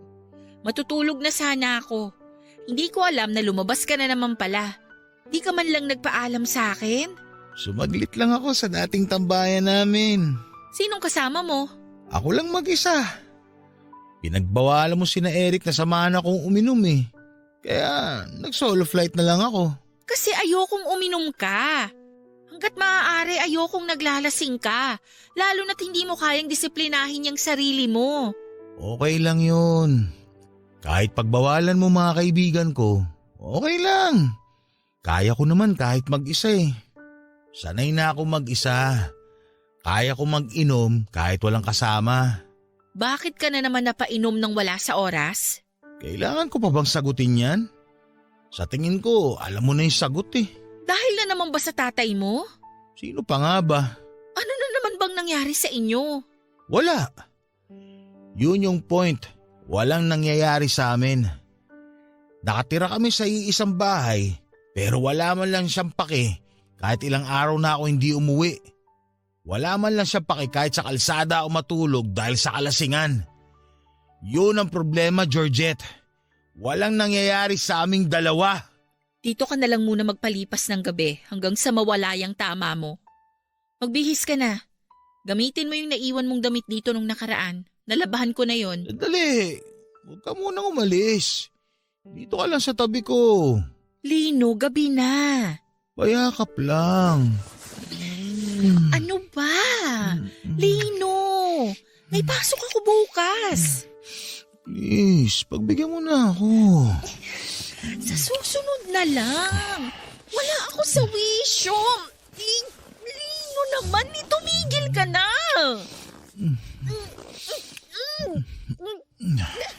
Lino, Sige na. ko. Ayaw mo na ba sa akin? May iba ka na bang nagugustuhan? Bakit naman parang diring-diri ka sa akin? Lasing ka, Lino. Magpahinga ka na. Ito ang pahinga ko. Lino! Nasasakal ako. Ano ba? I love you, Georgette. Tama na, please, Lino. Ano bang ginagawa mo? Iniwan mo ko, please. Ayoko. Tigilan mo ko, Lino. Saglit lang naman eh. Mabilis lang to. Ayoko, Lino. Bitiwan mo ako. Nasasaktan na ako. Bakit? Dati naman natin itong ginagawa, di ba? Uy! Layuan mo ako. Hindi ikaw yan. Wala ka sa katinoan ngayon, kaya please. Huwag mong gawin to sa akin. Pero, Huwag kang lumapit sa akin. Tatawag na ako ng pulis. pulis? Bakit? Anong ginawa akong mali? Umalis ka na, Lino! Tatawagan ko si Eric para sunduin ka! Georgette naman. Lino! Mahal kita ng sobra pero mali na tong ginagawa mo kaya tama na to! Umalis ka na! Sa puntong yon ay natakot na ako para sa sarili ko. Nag-iba na si Lino. Hindi na siya ang Lino na nakilala ko at minahal. Tuluyan na siyang nilamon ng galit na inaalagaan niya sa kanyang puso. Sa huling pagkakataon ay kinausap ko siya na hayaan akong tulungan siya sa problema niya. Pero katulad ng dati tuwing nahihimasmasan ay binabaliwala lang niya ang mga usapan namin tungkol sa kanyang ama. Bumabalik siya sa dati niyang ugali na sweet at mapagmahal na para bang bumabawi sa mga nagawa niyang kasalanan. Pero nung nakita kong wala talagang pagbabago sa ugali ni Lino, masakit man, ay ako na mismo ang nakipaghiwalay sa kanya. Ayaw ko man siyang iwan sa panahon kung kailan lugmok na siya. Pero hindi ko na talaga kayang sabayan ang buhay na pinili niya. Ayaw niyang magpatulong sa akin kaya hindi ko rin siya matutulungan. Naubos na lamang ako, Papa Dudut. Naubos na ang pasensya ko, ang pangunawa ko pati na rin yata ang pagmamahal ko sa kanya. Ang problema kahit gaano namin kamahal ang isa't isa, ay hindi maisasalba ng pagmamahal lang ang relasyon namin. Lalo na't punong-puno ito ng bagahe mula sa nakaraan. Masyadong mabigat ang mga problemang pinagdadaanan niya para baliwalain lamang ito. At hanggat hindi niya naaayos sa mga yon, ay minabuti kong lumayo na lamang muna sa kanya. Walang ibang makakalutas sa mga kinakaharap niya, kundi siya lang at umaasa ako noon na yon ang marirealize niya sa nangyaring hiwalayan namin. Mahal ko po si Lino pero mahal ko rin ang sarili ko at ayokong masira ang sarili ko dahil lang sa pagmamahal ko sa kanya. Papa Dudut, hanggang dito na lamang muna ang bahaging ito ng sulat ko. Sa susunod na bahagi ng kwento ko ay malalaman ninyo kung anong naging pagpapatuloy ng pagsasama naming dalawa ni Lino. Maraming salamat po sa pakikinig ng aking kwento. Ang inyong forever kapuso at kabarangay, Georgette. May mga bagay talaga sa mundo na hindi kayang ayusin ang pagmamahal lamang. Minsan kahit gaano natin kamahal ang isang tao, ay may puntong mapupuno rin tayo lalo na't nakikita natin na hindi nila binibigyang halaga ang pagmamahal na ibinibigay natin sa kanila. Darating talaga tayo sa oras kung kailan kailangan na nating magsakripisyo para sa ikabubuti ng taong mahal natin, kahit ang kapalit nito ay ang pag-iwan natin sa kanila. Hanggang sa muli, ako po ang inyong si Papa Dudut sa mga kwento ng pag-ibig, buhay at pag-asa sa Barangay Love Stories number 1. Dear Papa Dudut, ako nga pala si Nathan, 35 years old. May nakarelasyon ako na mas bata sa akin ng 10 taon. Siya si Mika. Baka iniisip ninyo na mahirap makipagrelasyon sa isang taong malayo ang agwat ng edad sa'yo. Pero hindi totoo yon sa sitwasyon namin ni Mika. Excited nga ang naging relasyon namin dahil marami kaming natutunan sa bawat isa dahil sa pagkakaiba ng henerasyon. Mature din mag-isip si Mika kaya hindi ko kinailangang problemahin kung maintindihan niya ako sa tuwing nagkakaroon kami ng problema. Malambing at sobrang passionate din siya sa relasyon namin, Papa Dudut. Mga bagay na nagpabilis ng pagkakahulog ko sa kanya. Kaya nung umabot kami ng 1 taon sa relasyon namin, inaya ko na siyang mag-live-in. Hindi naman niya ako tinanggihan, Papa Dudut. Gusto na rin niya dahil sa mas praktikal yon para sa kanya. Malaki rin kasi ang maiipon niya kung magsasama kami sa isang bahay. Hindi na niya kailangang magbayad ng upa, may sariling bahay kasi kami ni nanay. Noong nabubuhay pa si tatay ay ginapang niyang maibili kami ni nanay ng bahay. Kaya naman totoong praktikal kung titira na si Mika kasama ko. Wala na rin naman akong ibang gustong makasama sa bahay kundi siya lamang. Napag-usapan na rin kasi namin na magpakasal na at bumuo ng pamilya. Kaya naman nagpursige si Mika na makaipon ng malaki para pangtulong sa mga pangarap namin. Ganon din naman ako, Papa Dudut. Malaking inspirasyon si Mika para magkaroon ako ng ilulook forward sa future. Ganon ko siya kamahal. At alam ko noon na magiging masaya ang pagsasama namin sa iisang bahay. Hindi ko na rin kasi kayang mabuhay nang hindi siya nakakasama palagi. Ewan ko ba kung bakit ako tinamaan ng ganon kay Mika. Basta alam kong mahal ko siya at mahal niya ako, Papa Dudut. Yun naman ang importante sa lahat, sa pakiwari ko.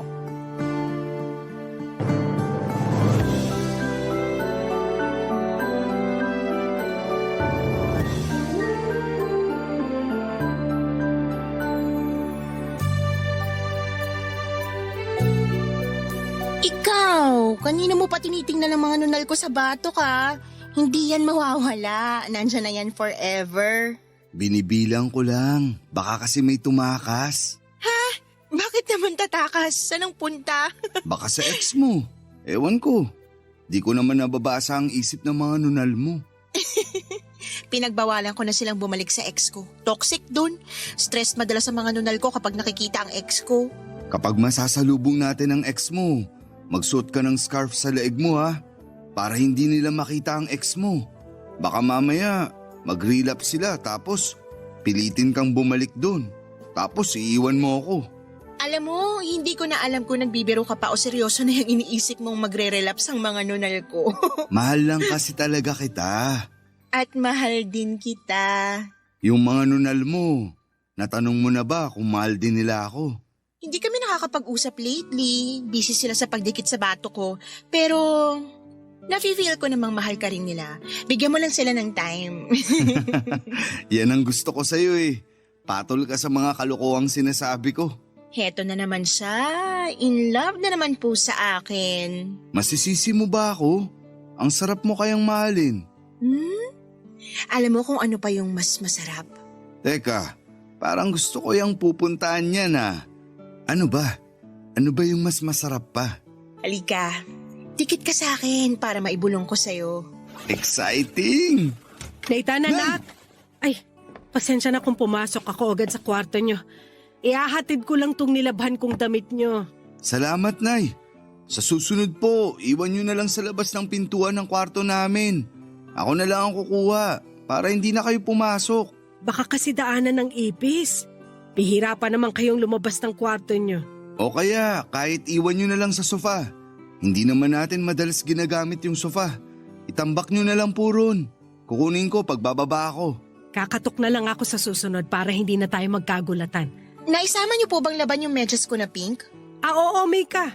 Kasama na rito. Hindi ko lang natanggal yung dumi sa talampakan. Saan ka ba kasi tumapak? Kahit anong kuskus ko, ayaw maalis eh. Hindi niyo lang siguro maayos na nalaban. Hayaan niyo na po. Hindi naman makikita ng ibang tao yung medyas ko. Thank you na lang po. Naganda ako ng merienda sa baba. Pumunta lang kayo kung gusto nyong kumain. Salamat, Nay. Ihintayin ko kayo. Lalabas na ako.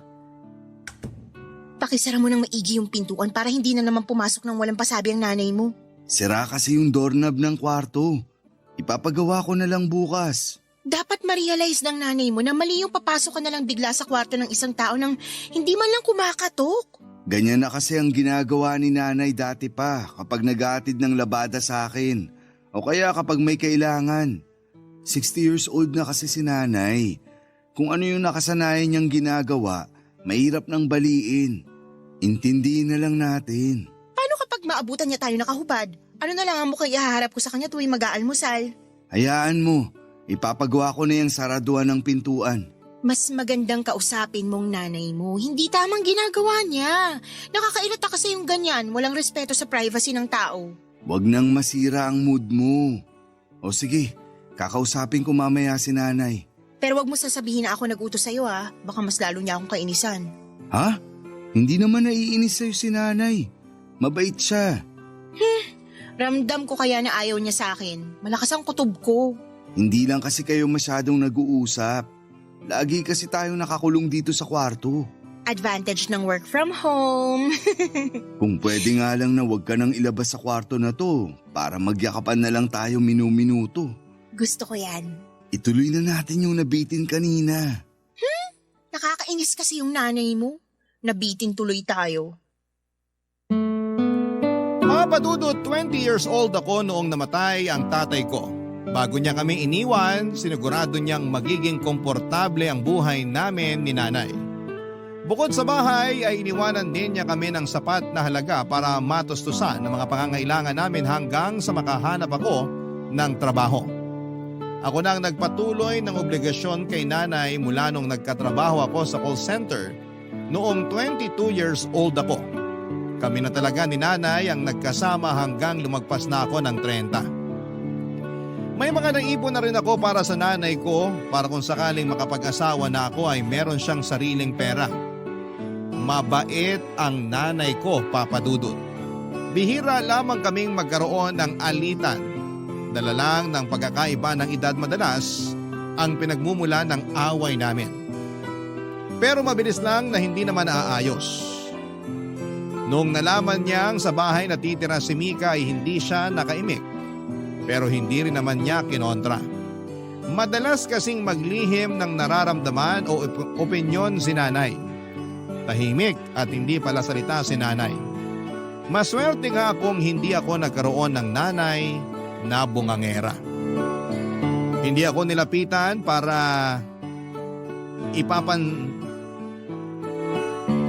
ipasa sa akin ang mga naiisip niyang problema.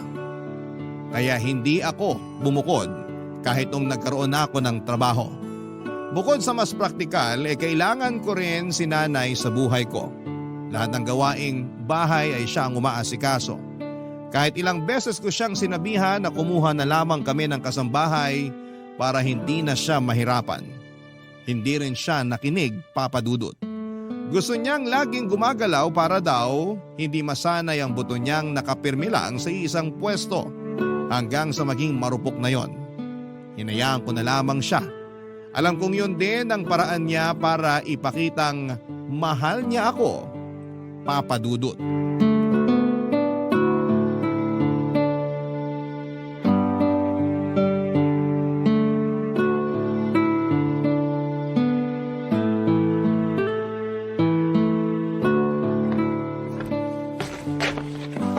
Anak, Ano yun, Nay? asan si Mika? Lumabas po. Kinita yung kaibigan niya. Pabalik na ba siya o matatagalan pa? Mukhang mamayang gabi pa siya makakauwi. May kailangan po ba kayo sa kanya? Ikaw lang ang kailangan ko sana makausap tungkol sa kanya. May nangyari po ba? Hindi ko na kasi alam ang gagawin. Sabihin niyo na sa akin, Nay. Ano po ba yun? Kaya mo bang mapagsabihan si Mika na siya na lang ang maglaban ng panty niya? Hindi niyo na po ba kayang maglaban, Nay? Kasi pwede na talaga tayong kumuha ng kasambahay para hindi ka na rin mapagod. Kaya ko namang maglaba kahit maong na pantalon mo pa yan. Malakas pa ang mga kamay ko. Kaya lang, hindi ako komportable na nilalaban ng panty ni Mika. Pero maliit na piraso lang naman ang panty ni Mika. Hindi naman ganun kahirap laban yun. Naiilang kasi akong laban ng panty ng ibang tao. Nilalaban niyo naman po ang brief ko. Kasi anak kita. Magiging anak niyo na rin naman si Mika balang araw. Pero hindi ko siya kadugo. Nay, wag naman ganyan magsalita. Parang hindi niyo gusto si Mika. Hindi naman sa hindi gusto. Pero nagtataka lang ako kung paano niya nakakayanang ipalabas sa akin ang panty niya. Lalo na yung mga may tagus pa. Ibabad niyo lang yun para mawala yung dugo. Kinabukasan, pwede nang kusutin. Hindi mo naman ata naiintindihan ang ibig kong sabihin, anak.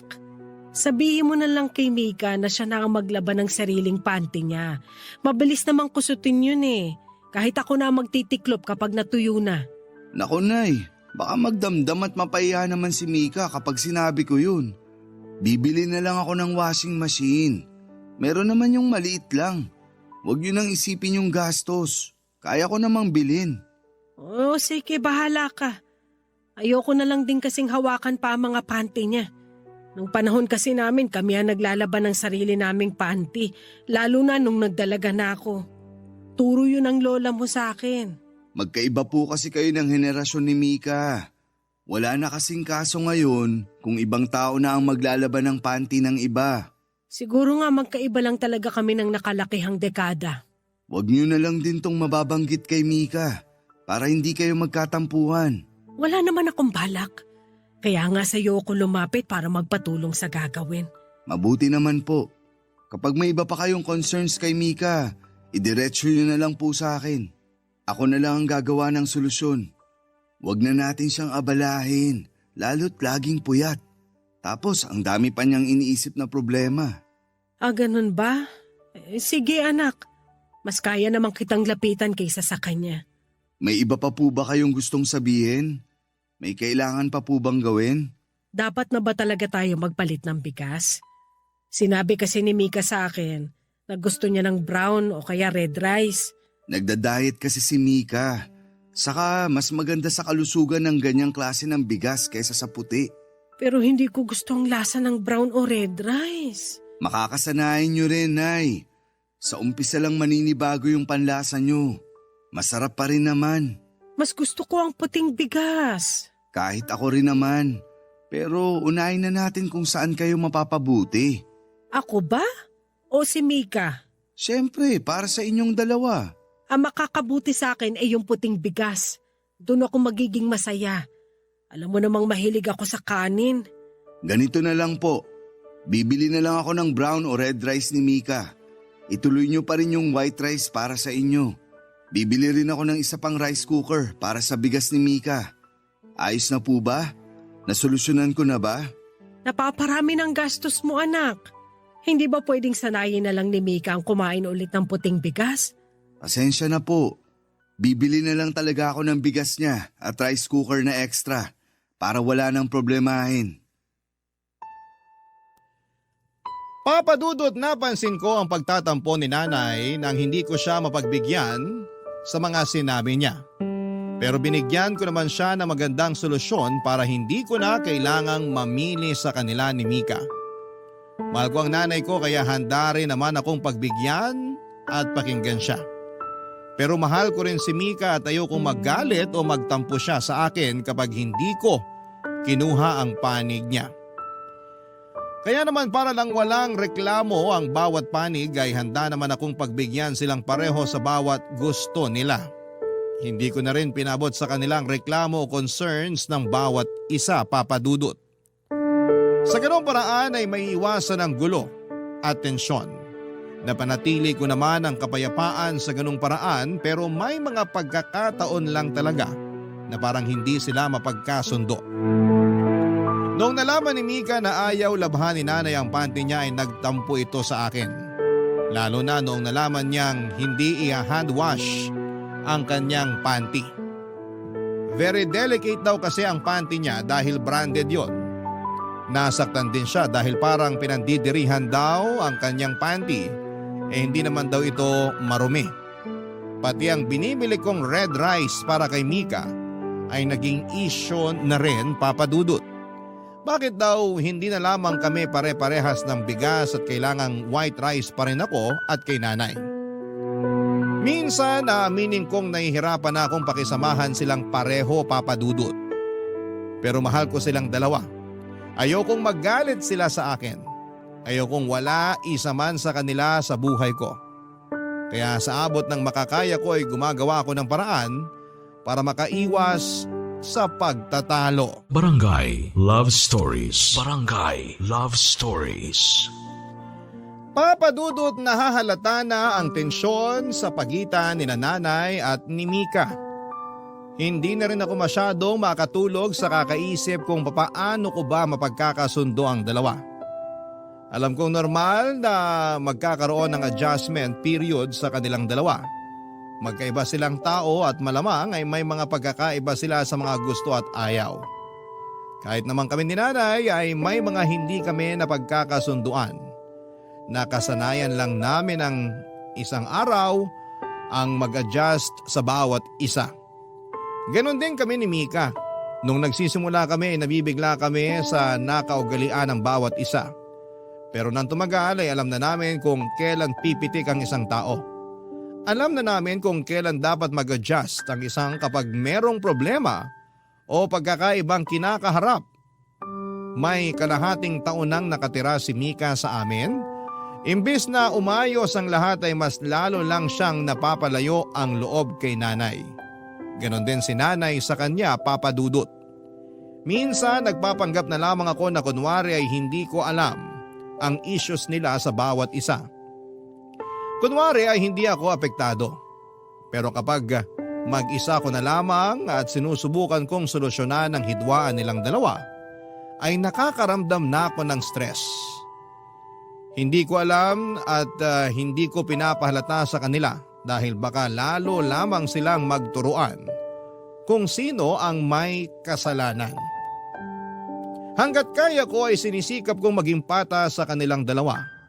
Hanggat kaya ko ay sinusubukan kong intindihin ang mga hinaing nila. Pero tao lang din ako.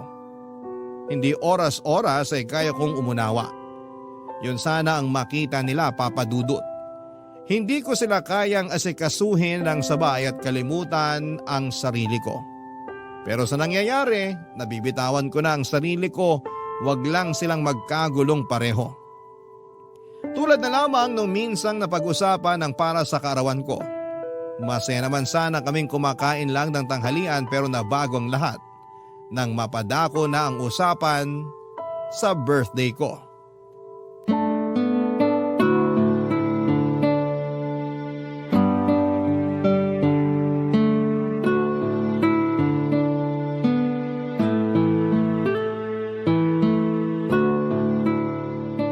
Masarap talaga tong pagkakaprito nyo ng tilapia, Nay. Buo pa ang balat. Crispy pa. Oo nga po, tita. Kapag nagpiprito kasi ako, dumidikit yung balat ng isda sa kawali. Ang sikreto kasi riyan e painiting maigi yung mantika at budburan ng konting harina ang mantika para siguradong hindi didikit sa kawali. Ah, ganun pala yon. Masubukan nga sa susunod. Perfect din tong mayonnaise na may halong bagoong. Mas masarap pa sana yan kung may isasabay kayong kamatis. Sayang hindi ko napansin na bulok na pala yung kamatis sa ref. Sa susunod na lang. Thank you, Nay. Ang perfect din ang pagkakaluto nyo ng bigas. Bagay talaga ang prito sa medyo basang kanin. Tapos mainit pa. Alam ko na kasi kung anong klaseng pagkakaluto sa kanin ang gusto mo eh. Yung red rice ko naman masyadong tuyo. Pasensya ka na, Mika. Hindi ko kasi gamay magsaing ng red rice. Buong buhay ko puro white rice ang niluluto ko para sa pamilya ko eh. Sinabi ko naman po sa inyo na bawat isang cup ng bigas dapat 2 cups ng tubig ang ihalo para hindi tuyo. Tsaka dapat pinapaabot ng 45 minutes ang pagluluto. Mas komplikado kasi itong iluto kaysa sa white rice. Hayaan mo sa susunod ayusin ko na. Subukan mo na lang munang tikman tong white rice na sinaing ni Nanay. Hindi ka magsisisi. Kailan mo ba ako nakitang kumain ng white rice? Oo nga pala, Nathan. Birthday mo na pala sa katapusan. Tumatanda na ang anak nyo, Nay. Ipagluluto kita ng mga paborito mo. O-order na rin ako ng paborito mo sorbetes kina Manong Larry para mapagsaluhan ng mga bisita mo. Sabihan mo lang ako kung ilan ang iimbitahin mo para masakto ko sa ipapamalengke. Nay. Saka magsabi ka na rin. Kung rerentahan pa natin yung videoke ng kumari ko, baka maunahan tayo. Mas magandang maaga pa lang makapagbayad na tayo. Nay. Hindi mo pa ba sinasabi sa nanay mo? Sabihin ng alin. Sa Tagaytay po namin isi-celebrate ni Nathan ang birthday niya. Pwede bang dalhin doon yung mga lulutuin ko? Pati yung sorbetes na o-ordering ko? Ay hindi na po, may resto kaming pagkakainan doon. Para hindi na rin kayo maabala. Ang hassle din po kasi magluto ng maraming handa. Wala namang kaso sa akin eh. Lagi ko talagang pinagluluto si Nathan tuwing birthday niya. Walang palya yun. Hindi ba, Nathan? Pero wala namang masama kung may pagbabago sa birthday ni Nathan. Tsaka gusto niyang sa Tagaytay kami mag-celebrate. Di ba, Nathan? Magastos sa Tagaytay. Magastos din po magluto ng maraming handa at magrenta ng videoke. Pero magiging masaya naman si Nathan. Paborito ni Nathan ang Tagaytay. Sigurado akong magiging masaya siya ron. Di ba, Nathan? Pareho namang pwede sa akin. Pareho akong magiging masaya sa Sorbetes at Tagaytay. Mananawa ka sa ice cream sa Tagaytay. Iba't ibang flavor at siguradong malinis pa. Kung yan ang desisyon nyo para sa birthday ni Nathan, edi yan na. Pasensya, Nay, kung di ko agad nasabi. Ayos lang yun. Nabigla lang ako. Sana nasabihan ako agad bago ko ipinagkalat sa mga kakilala natin na maghahanda ako sa birthday mo. Pwede naman nating ituloy ang handaan. May hotel reservation tayo sa Tagaytay sa mismong birthday mo, 'di ba? Pwede namang maganda isang araw bago ang birthday ko.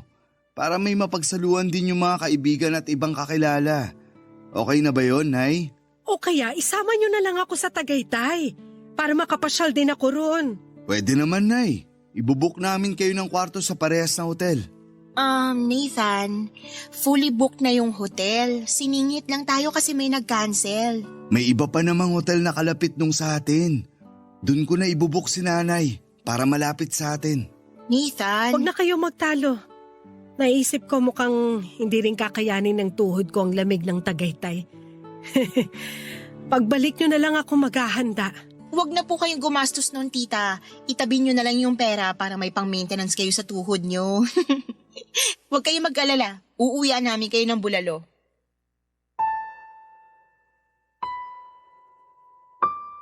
Papa Dudut, hindi ako makatingin noon kay nanay dahil sa napag-usapan. Alam kong nagdamdam siya pero mas pinili niyang huwag ipahalata yon. Nakonsensya ako at hindi ko man lang inisip na tradisyon na namin ni nanay na ipaghanda niya ako tuwing birthday ko. Lalo na yung pag-order ng sorbetes. Noong bata kasi ako'y mahilig ako sa sorbetes na binebenta ng pamilya ni Mang Larry. Kaya sinisigurado ni nanay na makakakain ako at ang mga bisita ko ng sorbetes. Hanggang sa nagbinata na ako ay patuloy pa rin si nanay sa tradisyon na yon. Unang beses na hindi ako makakasama ni nanay sa birthday ko. Unang beses na hindi ko makakain ng sorbetes na bibilhin nito. Hindi ko maintindihan ang nararamdaman ko noon, Papa Dudut, at gusto kong makasama at makasalo si Mika sa birthday ko sa Tagaytay. Aminado akong na-excite ako para doon kaya hindi ko na naisip kaagad na gustong maghanda ni nanay para sa akin tulad ng dati.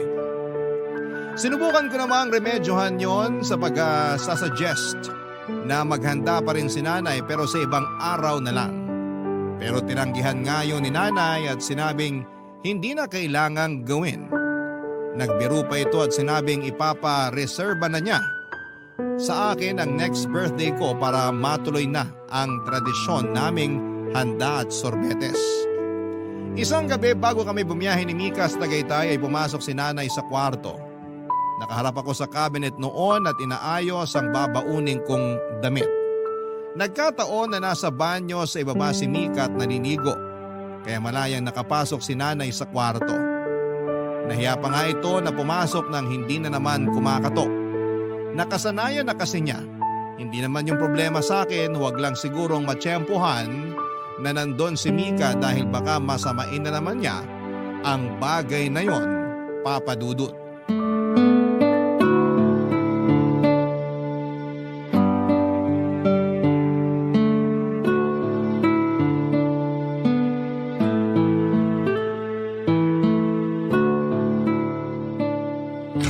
Nathan? Nay! Nakalimutan ko na namang kumatok. Pasensya na. Ang nanay mo talaga lagi na lang nakakalimot. Walang kaso, Nay. Nasa banyo naman si Mika. Naliligo. Pasok po kayo. Sakto pala.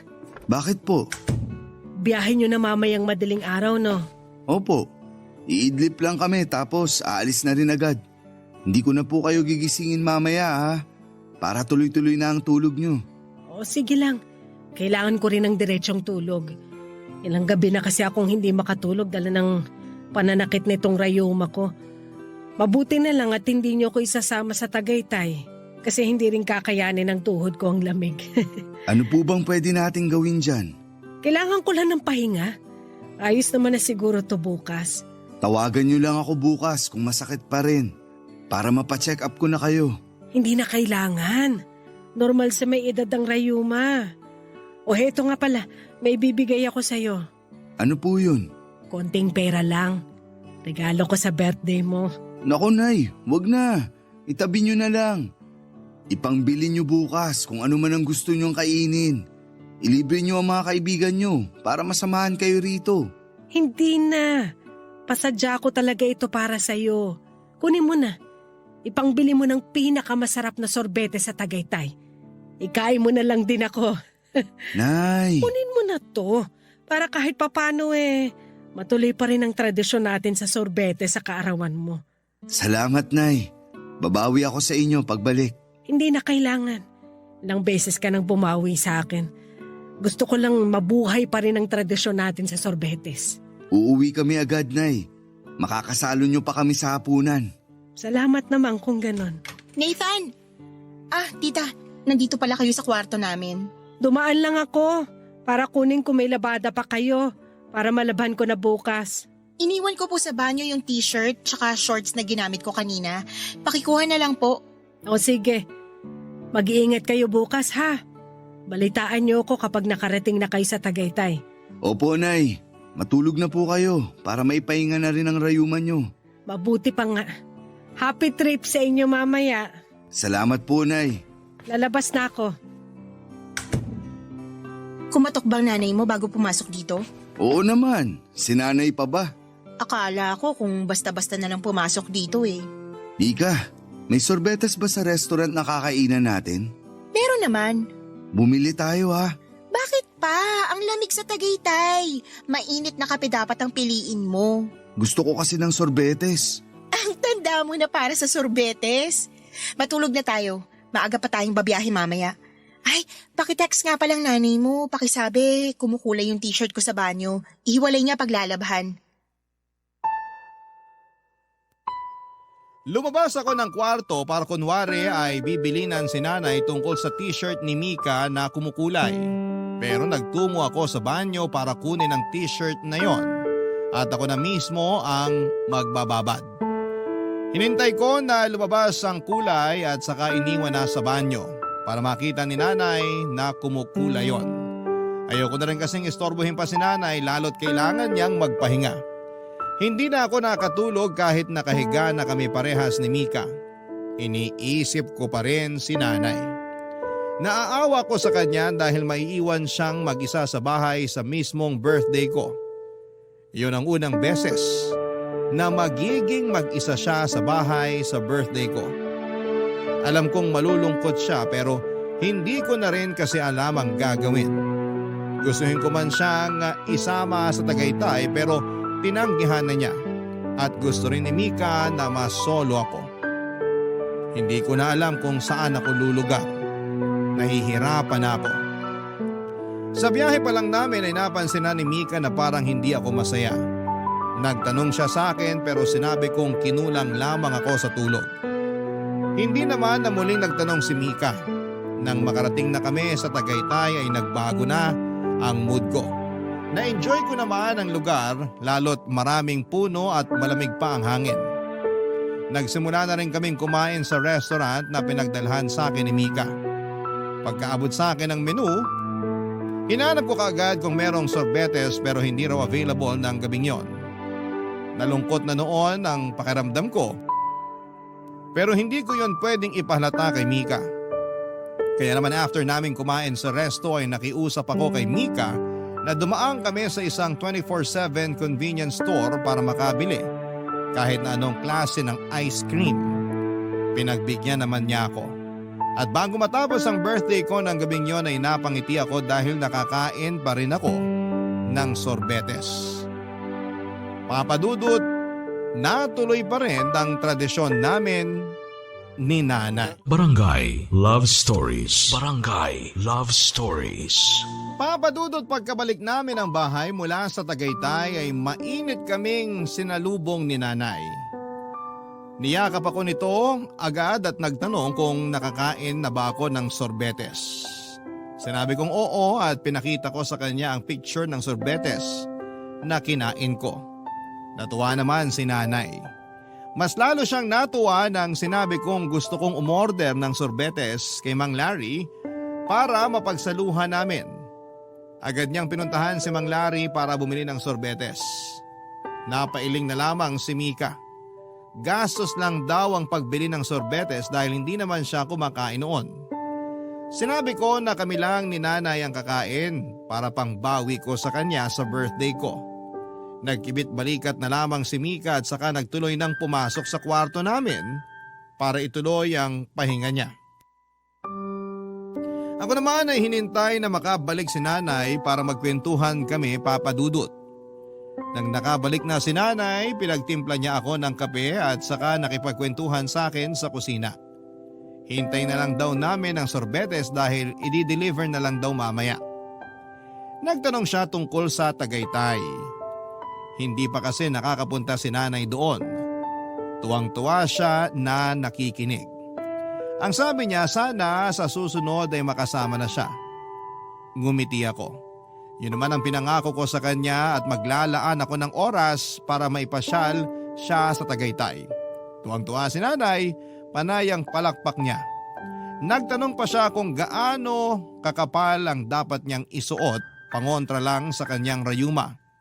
Napangiti na lamang ako sa kasimplihan ni nanay.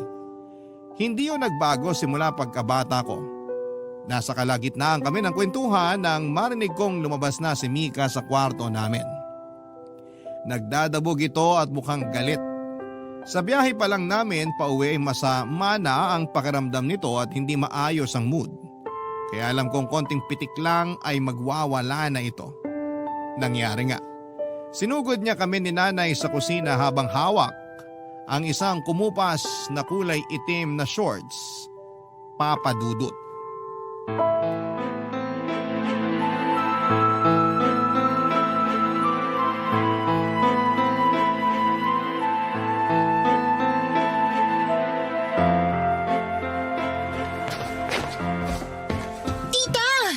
Ano yun?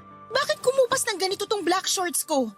Kung di ko pa chinek ang mga nilaban yung damit ko, hindi ko pa makikitang sinira yung shorts ko. Naku, hindi ko napansin. Patingin nga at baka... Paano hindi nyo napansin kayong naglalaban ng damit ko?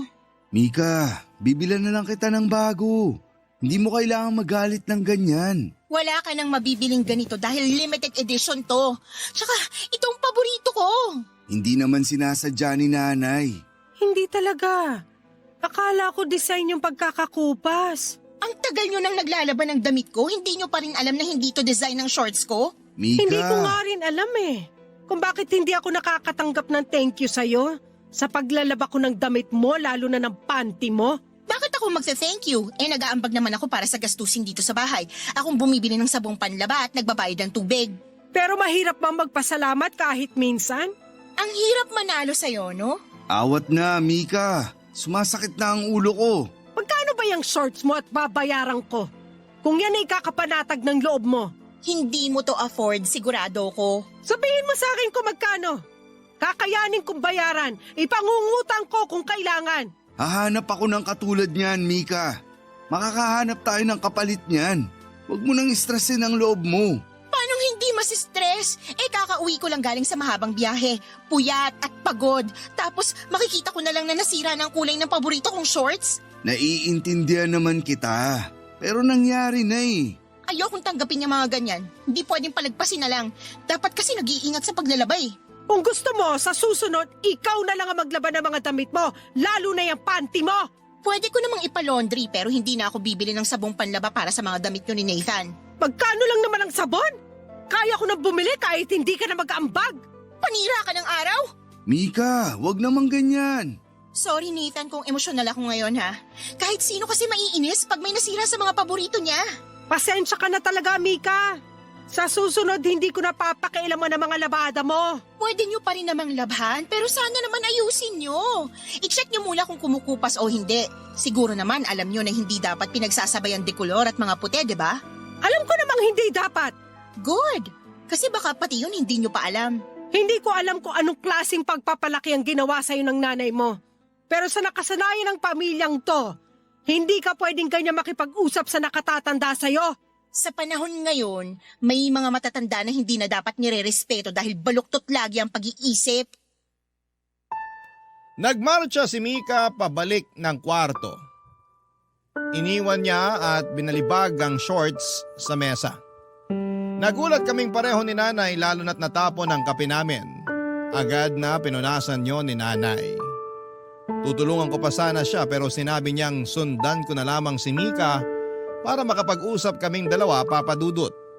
Hindi ko noon alam kung ano ang gagawin para akong naistatwa sa nakita kong ginawa ni Mika. Hindi ako makapaniwalang magagawa niya yon. Pinilit ko siyang intindihin pero bakit sa tuwing ginagawa ko yon ay mas lalo ko siyang hindi nauunawaan. Pinilit ako ni nanay na puntahan si Mika. Sumunod na lamang ako dahil parang nawala ako sa sarili dahil sa mga natunghayan ko ng mga oras na yon. Habang naglalakad pabalik ng kwarto ay napasulyap ako kay nanay. Masama ang loob niya habang nililinisan ang mesa kung saan ay natapon ang kape. Umabot na yon sa sahig. Nasaktan ako sa mga nakita ko, Papa Dudut. Kaya nagmadali na akong pumasok sa kwarto. Lumaking walang ina si Mika, inampun siya ng kanyang tsuhin na pinahirapan naman siya hanggang sa paglaki. Kaya yon lagi ang isinisiksik ko sa utak ko sa kung bakit hindi kayang makisama ni Mika kay nanay.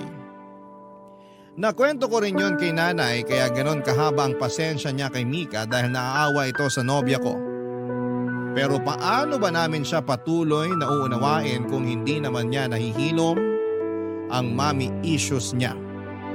Laging tinatanggihan ni Mika na pag-usapan at ayusin ang naging sugat nito sa kanyang ina.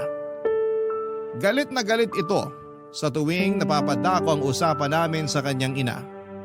Pero sa tingin ko ay kailangan na naming ayusin yon para maging healthy na ang pakikisama niya hindi lang sa nanay ko kundi pati na rin sa ibang tao. Dahan-dahan akong pumasok sa aming kwarto at naabutan ko doon si Mika na chinecheck ang ibang mga damit niya. Noong napansin niya ako ay agad siyang nagsumbong sa akin, Papa Dudut.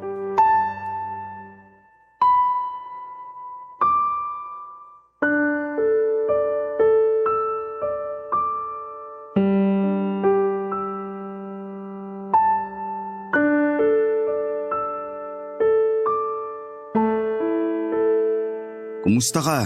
Naiinis pa rin, obvious ba? Hindi mo naman kailangang magalit ng ganun para lang sa shorts. Nilalang mong shorts ko ay pinaghirapan kong bilhin yon sa Singapore. Naiintindihan ko naman. Pero ang hindi ko maintindihan kung paano mo kinumpronta ang nanay ko.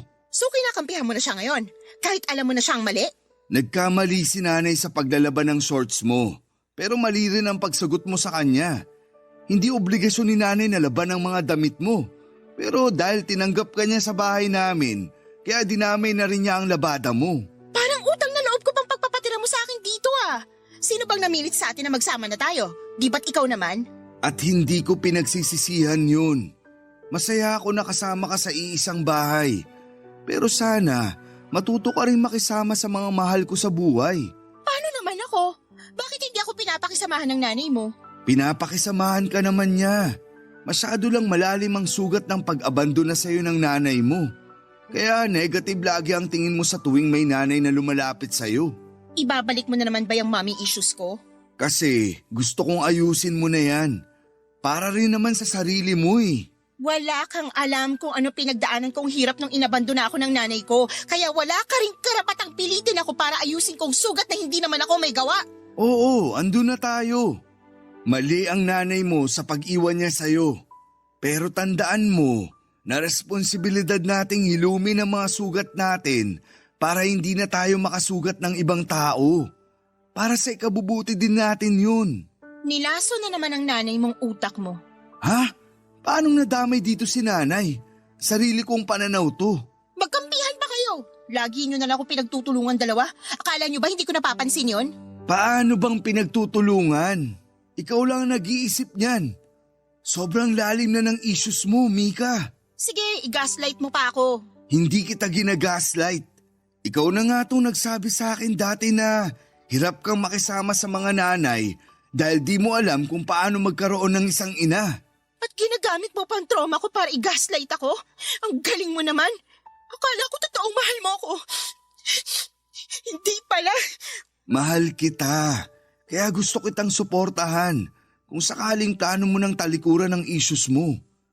Mahal na mahal kita, Mika. Kung mahal mo ako kakampihan mo at hindi ang nanay mo. Hindi naman pwede yan. Ganyan ka ba kamamas boy? Lumulugar lang ako sa kung ano ang tama. Ilugar mo ko ng tama sa buhay mo. Sino bang pipiliin mo? Ako o ang nanay mo? Bakit kailangan nating umabot dyan? Nanay mo o ako? Mika, Patunayan mo sa akin na akong pinakamamahal mo sa lahat. Lagi mo sinasabi yun sa akin, di ba? Nanay mo o ako? mahal kita, Mika. Nanay mo o ako?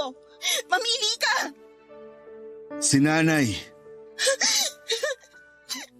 Uulitin ko! Nanay mo o ako? Ay.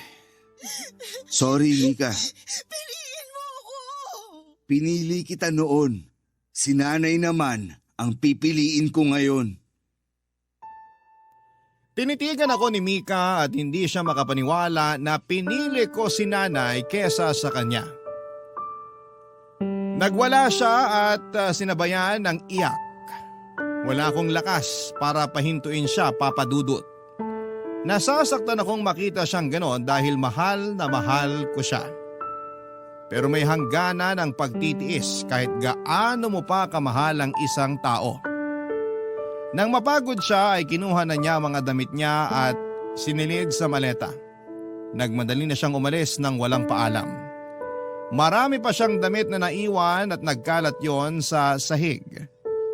Dinampot ko at saka tiniklop. Binalik ko sa pagkakasalansan sa cabinet. Naisip kong isoli yon kapag nakahanap na siya ng bagong matitirhan. Nasa kalagitnaan ako ng pag-aayos nang marinig kong pumasok si Nanay sa kwarto. Hindi siya muling kumatok. Inihingi niya muli yon ng tawad sa akin, Papa Dudut.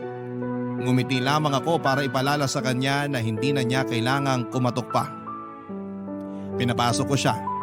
Napansin ko sa mga mata niya na alam na nito ang nangyari pero hindi na lamang siya nagsalita tungkol doon.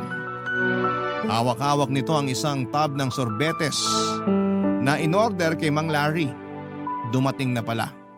May dalawa din siyang kutsara at 2 mug. Inaya niya akong umupo sa gilid ng aking kama para pagsaluhan namin ang sorbetes. Sumunod naman ako at nilagyan niya ng sorbete sa mga baso namin at saka inabot sa akin ang isa. Tahimik naming kinain yon habang nakatulala sa bintanang kaharap ng aking kama. Payapa. Iyon ang nararamdaman ko noon. Kahit may kirot, pero payapa ang isipan ko. Tama ang naging desisyon ko. Itutuloy ko na yon. Maraming salamat po sa pagtampok ng aking kwento sa inyong programa at sana'y nakapagdala ako ng aral sa lahat ng mga nangangailangan. Abangan kong mapanood ito sa inyong YouTube at muli buong puso akong nagpapasalamat sa inyo sa Barangay LS 97.1. Ang inyong kabarangay forever, Nathan.